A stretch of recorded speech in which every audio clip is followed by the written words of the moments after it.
Bienvenidos y bienvenidas a este video. Hoy abordaremos un tema fundamental para entender cómo se transforman las bases jurídicas y económicas de México. Las reformas constitucionales y su impacto en la entidad económica, tomando como referencia el artículo 135 de nuestra Constitución. La Constitución mexicana no solo es el documento más importante de nuestro país en materia legal, es también la base del orden económico y social.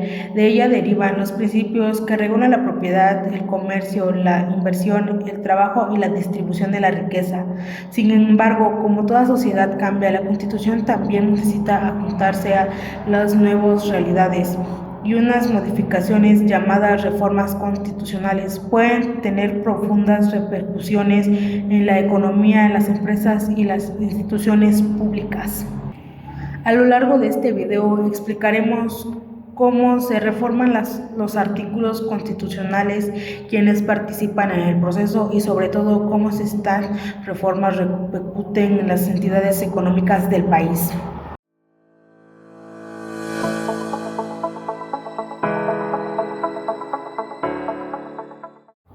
¿Qué son las reformas constitucionales? Una reforma constitucional es el proceso mediante el cual se modifica, adiciona o elimina una parte de la Constitución política. Este procedimiento busca mantener vigente y funcional el texto constitucional frente a los cambios políticos, tecnológicos, sociales y económicos. Las reformas pueden surgir por distintos motivos: cambios en la estructura del Estado o en la distribución del poder, la necesidad de incorporar nuevos derechos o ajustar las políticas económicas, o la intención de responder a fenómenos globales como la apertura comercial o el cambio climático. México ha vivido más de 700 reformas constitucionales desde 1917, la que demuestra que nuestra Carta Magna es dinámica y adaptable, para también evidencia de que cada cambio tiene repercusiones concretas en la vida nacional. Análisis del artículo 135. El artículo 135 de la Constitución establece el procedimiento que debe seguirse para modificar el texto constitucional. Veamos su contenido. La presente Constitución puede ser adicionada o reformada. Para que las adiciones o reformas lleguen a ser parte de la misma, se requiere que el Congreso de la Unión, por el voto de 2/3 partes de los individuos presentes, acuerden las reformas o adiciones y que éstas sean aprobadas por la mayoría de las legislaturas del Estado y de la Ciudad de México. El Congreso de la Unión o la Comisión Permanente, en su caso, hará el cómputo de votos de las legislaturas y la declaración de haber sido aprobadas las adiciones o reformas. Desglosemos este artículo paso a paso. El Congreso de la Unión propone y aprueba la reforma con una mayoría calificada, es decir, 2/3 partes de los votos en ambas cámaras.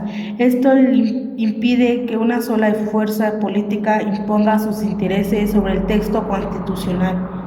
Las legislaturas del Estado y de la Ciudad de México deben ratificar la reforma por mayoría simple. Este requisito refleja el carácter federalista de México, asegurando la participación de las entidades federativas. El Congreso a la Comisión Permanente realiza el cómputo de los votos y declara oficialmente aprobada la reforma.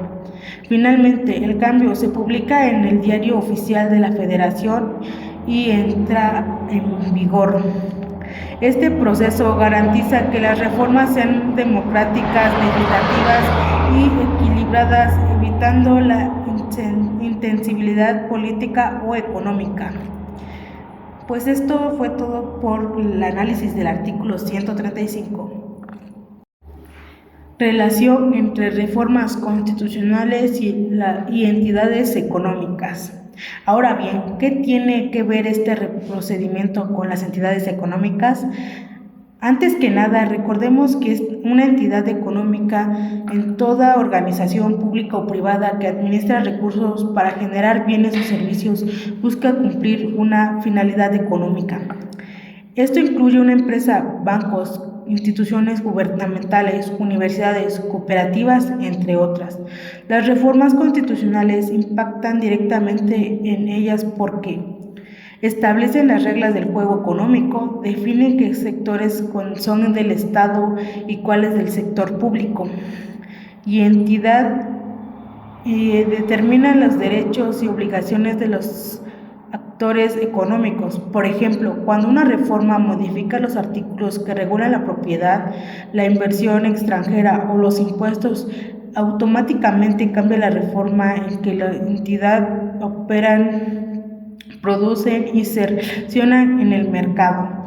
Cada modificación constitucional puede abrir oportunidades o generar nuevos desafíos para las empresas y el Estado. Podemos clasificar los impactos de las reformas constitucionales en cuatro principales. El primero es el impacto en la estructura económica del país, lo que quiere decir que algunas reformas modifican el papel del Estado en la economía. Un ejemplo son las reformas del artículo 25, 27 y 28, que han redefinido la intervención estatal y la participación del sector privado en áreas como energía, minería o telecomunicaciones. Esto quiere decir que cuando se abre la competencia o se privatizan sectores, cambian las reglas para miles de empresas. El segundo es el impacto en el mercado laboral y los derechos sociales. Reformas como la del 2019 en materia laboral influyen directamente en los costos de operaciones, las relaciones obrero-patronales y la productividad. Al reconocer nuevos derechos o mecanismos de justicia laboral, se genera un entorno más justo, pero también más regulado. El tercero es el impacto fiscal y financiero. Cualquier cambio en la Constitución que modifique los principios de justicia tributaria, gasto público o endeudamiento afecta la planeación económica del país. Las entidades económicas deben adaptarse a los nuevos regímenes fiscales, ajustando presupuestos, precios o salarios. Y el cuarto es el impacto social y ético en los negocios. Esto quiere decir que las reformas como la de derechos humanos de 2011 o las ambientales han obligado a las empresas a adoptar prácticas más responsables con respecto a la dignidad humana, al medio ambiente y a la sostenibilidad. Así, una reforma no solo tiene un efecto legal, sino también ético, social y financiero. ¿Por qué no vemos algunos ejemplos históricos para ilustrar más estos impactos? Un ejemplo puede ser la reforma de 1992 del artículo 27 que permitió la privatización de tierras ejidales. Esto transformó la economía rural, promoviendo inversión privada, pero también generó desigualdades en el campo.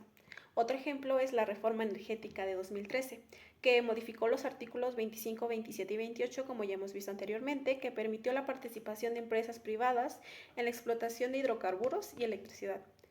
Un tercer ejemplo es la reforma de 2011 en derechos humanos, que obligó a todas las entidades, incluyendo empresas, a garantizar el respeto a los derechos humanos en sus operaciones.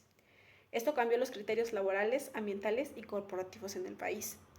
Un cuarto ejemplo es la reforma laboral de 2019, que fortaleció la libertad sindical y cambió los tribunales laborales, buscando transparencia y equidad, pero también elevando la responsabilidad administrativa de las empresas.